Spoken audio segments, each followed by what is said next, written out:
Hello, welcome to Spirit, Arts, and Herbs, and Blessed Be. I'm Kim, ordained State of Ohio licensed minister, second degree witch priestess of Cabot, Kent, Hermetic Order of Salem, Massachusetts, elder, Tribe of the Crow, Clan Boskednan of Australia and Cornwall, England, degreed in social work, herbalist, and a decades-long student of Northern European witchcraft, West African Voodoo and Obi, and comparative spirituality and religions.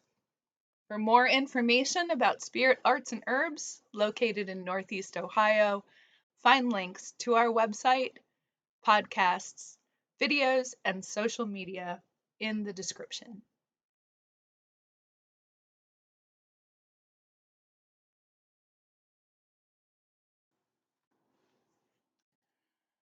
This is a basic introduction to the Roman holiday Saturnalia.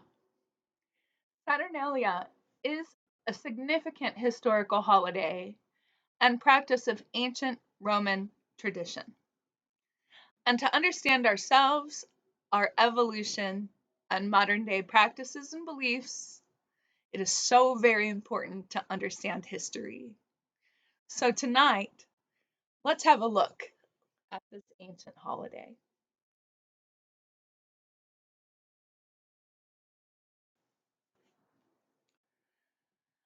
Saturnalia is an ancient Roman holiday in honor of the god Saturn, celebrated from December 17th to 23rd.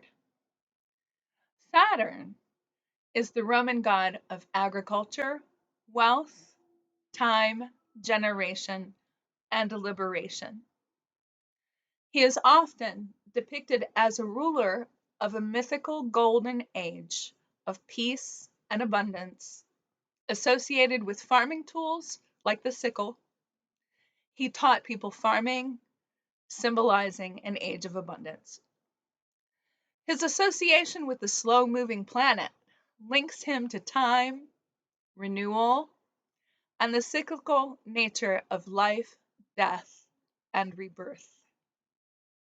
The Temple of Saturn housed the Roman treasury, and his festival involved temporary overturning of the social order, symbolizing liberation. Saturn was the son of Caelus, the sky, and Terra, the earth. He was the husband of Ops, a Roman goddess of wealth, abundance, earth, harvest, and fertility, father of Jupiter, Neptune, Pluto, Juno, Ceres, and Vesta. Our day, Saturday, is named for him. He is known as the father of the gods.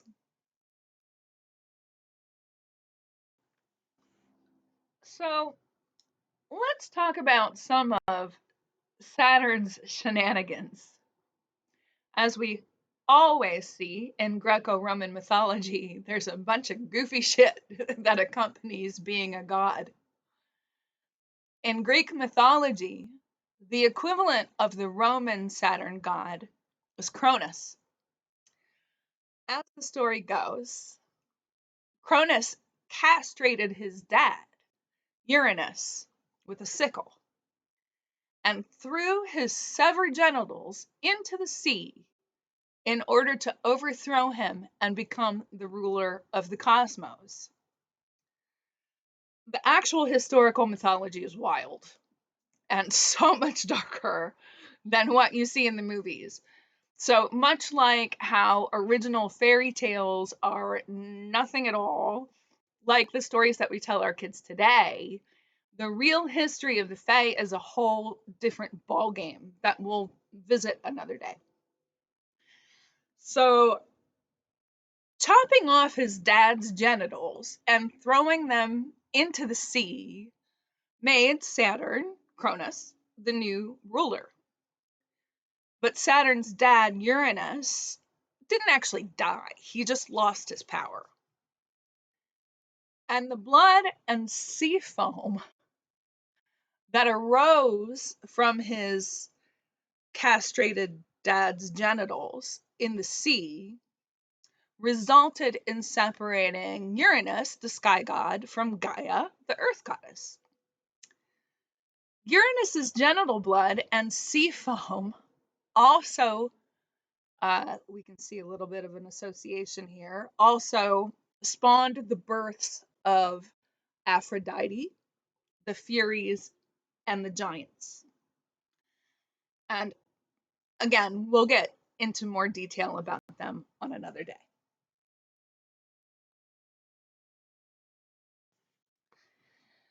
So, as for Saturn's children, well, this father of the gods feared a prophecy that they would overthrow him. So, of course, he swallowed them whole. I mean, what else could he do, right? He ate Neptune, Pluto, Juno, Ceres, and Vesta. But Saturn's wife, Rhea, saved Jupiter from this fate by tricking Saturn into swallowing a stone wrapped in swaddling clothes instead of the baby, after he had already eaten their 5 older children. She then hid the baby Jupiter, also known as Zeus, in Crete, where he was secretly raised until he grew up to force Saturn to regurgitate his siblings.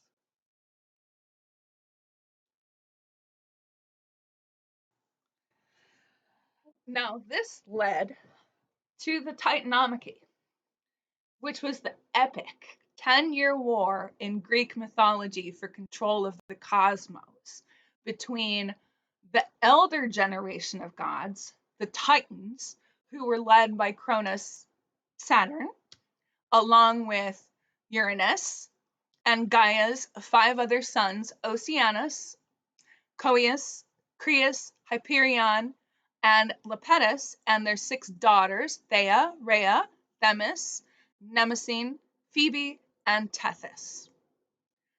And the younger Olympian gods, led by Jupiter, Zeus, son of Saturn, Cronus, along with Hera, Poseidon, Demeter, Athena, Apollo, Artemis, Ares, Aphrodite, Hephaestus, Hermes, and Dionysus, also known as Hestia. Hades is not generally considered one of the Olympians because he lived beneath the earth, not on Mount Olympus. So Jupiter also had help from some allies, the Cyclops, who forged his lightning bolts, the lightning bolts of Zeus, and the Hecatoncheires, the 100-handed giants. The decade-long fierce battle ended with victory by the Olympians, who were again led by Saturn's son Jupiter. The imprisonment of the Titans in Tartarus, which is the abyss beneath the realm of Hades, and Jupiter becoming the king of the gods, dividing realms with Poseidon as the ruler of the seas and Hades as the ruler of the underworld. This marked the transition from rule of the Titans, called the Golden Age, to the age of the Olympian gods.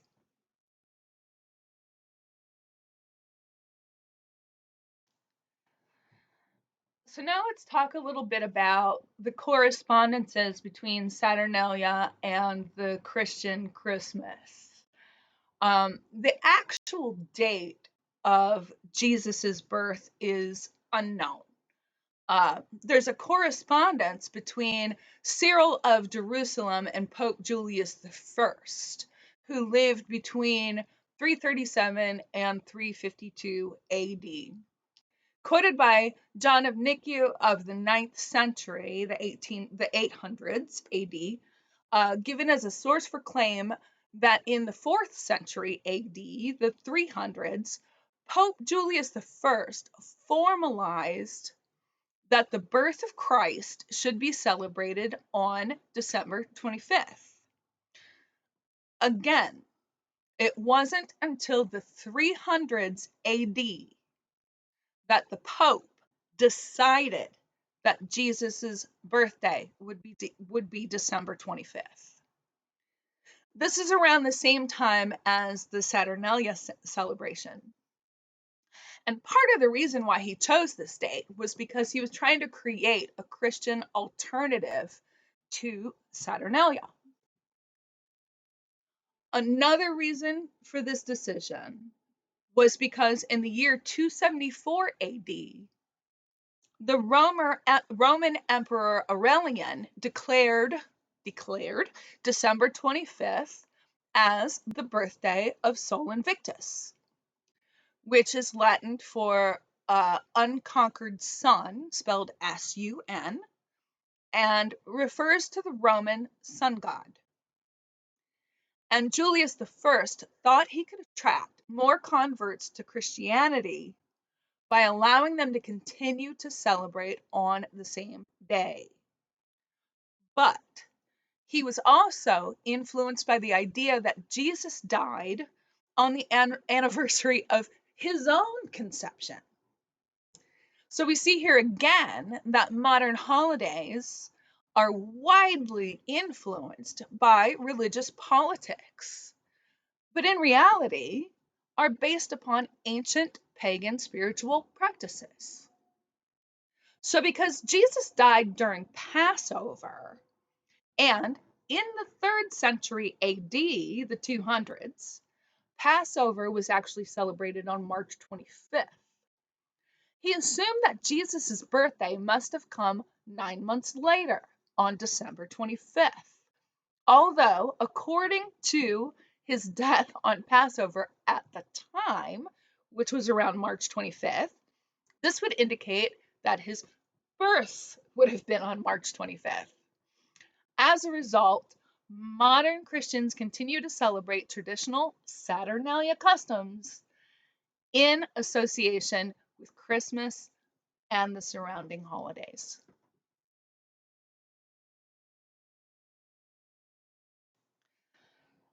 So a little context about the celebration of Saturn. The mythical Golden Age was led by the god Saturn, Cronus, and was a utopian paradise that humans lived along with the Titans. People lived without sorrow or suffering, labor or toil, grief, old age. People remained youthful and untroubled in an eternal spring with perpetually mild, soft breezes and blooming flowers, and in constant peace and harmony, before eventually dying peacefully just by falling asleep and becoming benevolent guardian spirits called the daemone, who watched over humanity. It was a carefree existence when gods and humans mingled, with abundant food that grew spontaneously without farming, rivers flowing with milk and nectar, and flocks that tended to themselves. There was no war, no weapons, and no need for laws or punishments.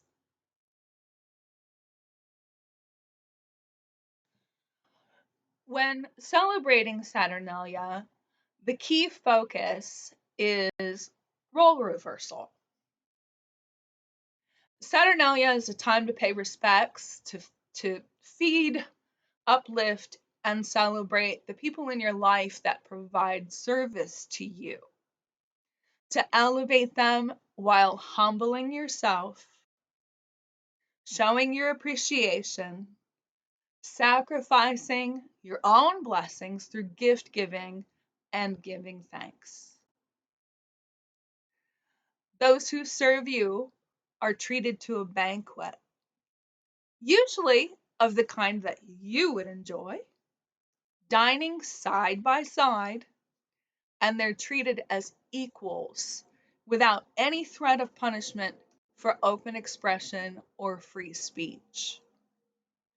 Traditionally, a temporary king would be appointed that would give silly commands, the Saturnalicious princeps, and everyone would indulge in feasts, abundance, gift giving, games, and festivities. So, if you're a business owner, this should be a time to humble yourself. Really get to know your staff and see them as people, and truly listen to and hear how they honestly feel about their working conditions without any repercussions.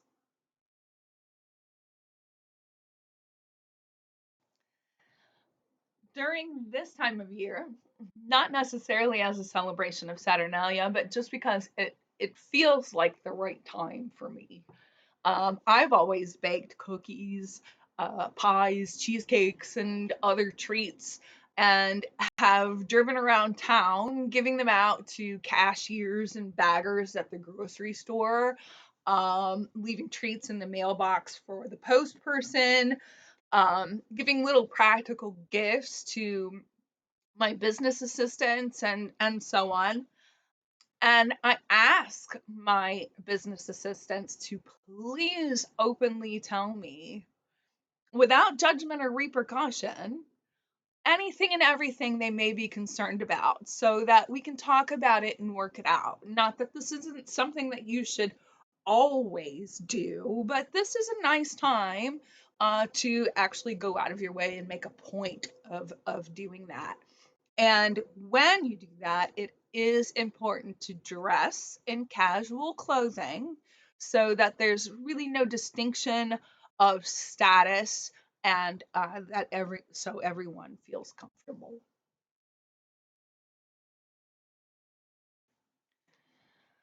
Historically, also, no declaration of war could be made on Saturnalia. Bathing was traditionally early prior to the event, and remember, it is always a good idea to bathe prior to any ritual.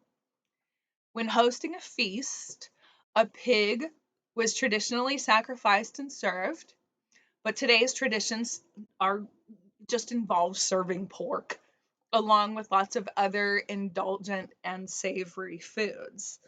And this, my friends, is why we have the tradition of eating ham on Christmas. Gifts were exchanged that were usually gag gifts, candles, practical gifts, books, food, personal care items, clothing, survival tools, pets, toys for children, and other useful, whimsical things.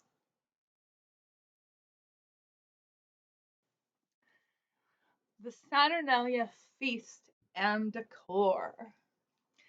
To celebrate Saturnalia, decorate an outdoor evergreen, which symbolizes eternal life, rebirth, and renewal.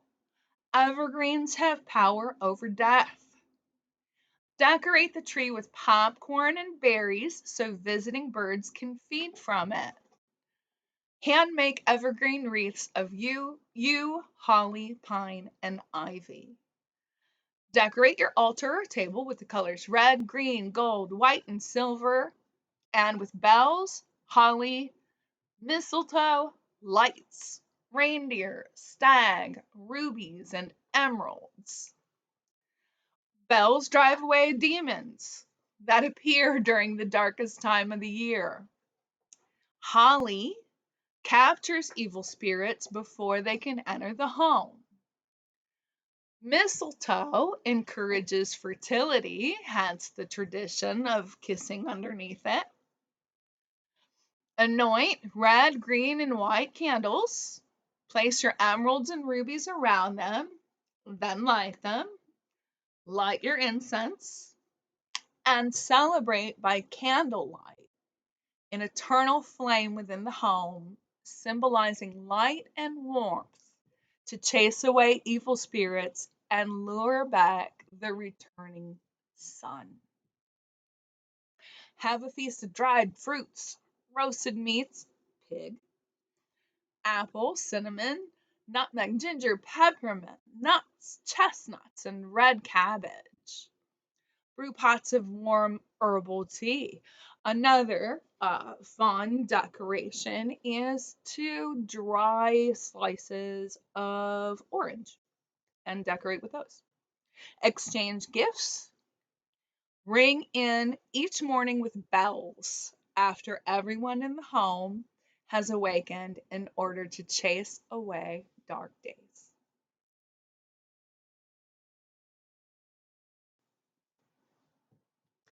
Oh boy. Saturnalia was indeed also a sexy holiday associated with indulgence and sexual liberation. It was a carnival like atmosphere where typical social constraints, including those regarding intimacy and social hierarchy, were abandoned. This so called Saturnalia license allowed a significant degree of debauchery and free expression. Strict Roman social norms vanished during the festival, and the abandonment of rigid social structures allowed for unshackled intimacy, both opposite sex and same sex. The festival involved excessive drinking, feasting, merrymaking, and scrapping of inhibitions. Men and women were known to cross dress, adding to an atmosphere of playfulness.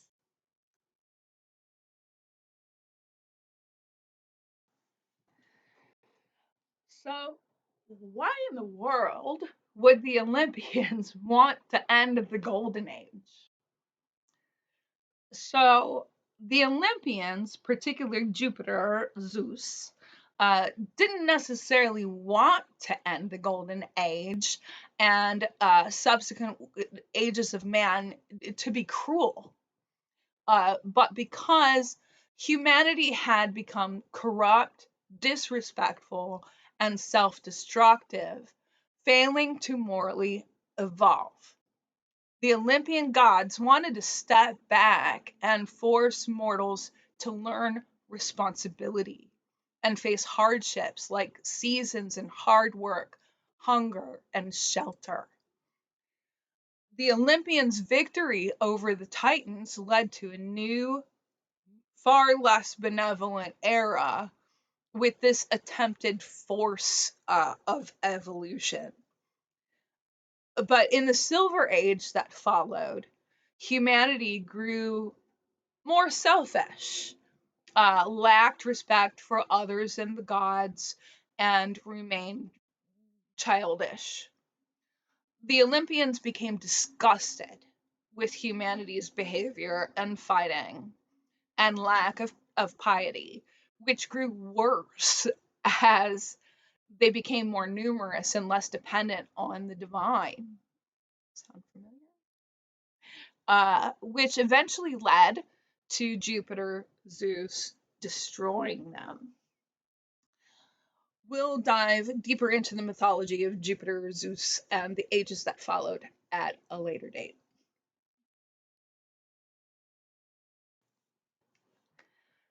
So, thank you for joining me on this mystical and magical journey exploring the holiday of Saturnalia. Don't forget to like this episode and follow us by clicking the buttons below. Find our website with articles, workshops, events, and shopping at https://spirit arts and herbs herbs.com. On our website, you can find and buy hundreds of high quality herbs, crystals and gemstones, intention and ritual candles, incenses, and more. Follow us on Facebook, Twitter X, Instagram, YouTube, and TikTok. Find our podcasts on Patreon, Castos, Spotify, Apple Podcast, Pandora, Amazon Podcast, and iHeartRadio. Links are in the below description. So until next time, merry meet, merry part, and merry we meet again. Blessed be.